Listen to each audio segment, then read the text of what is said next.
গেল 5 দিন ধরে পানিবন্দী সময় কেটেছে সুনামগঞ্জের 12 উপজেলার 6 লাখ মানুষের। পরিস্থিতির কিছুটা উন্নতি হলেও এখনো নিম্নাঞ্চলের ঘরগুলো যেন ছোট ছোট দ্বীপের মতো ভেসে আছে।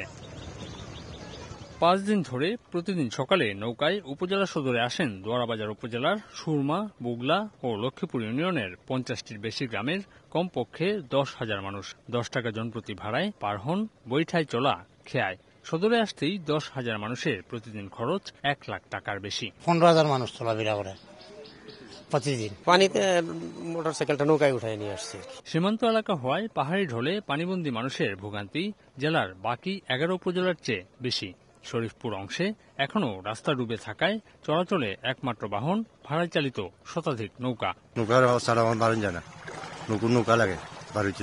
সাইডিং গার্ড থেকে এখানে আনবো, এখান থেকে সাইডিং গার্ড নিব, এটাই। আর মোটরসাইকেল আছে, এগুলো পার হইলে কেউ 30 টাকা, 40 টাকা, 50 টাকা দেয়। নগদের কাছে সব গ্রাহকই প্রিয়, তাই তো সারা দেশে ক্যাশ আউট চার্জ সবচেয়ে কম।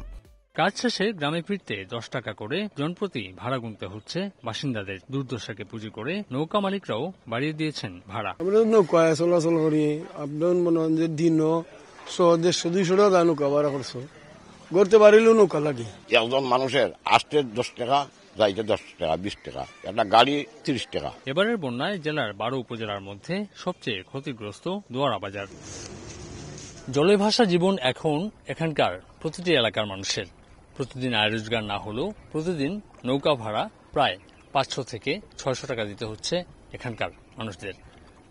অবস্থার উন্নতি হলে হয়তো এই ভোগান্তি তাদের কমে আসবে। আমিনুল ইসলাম, সময় সংবাদ, সুনামগঞ্জ।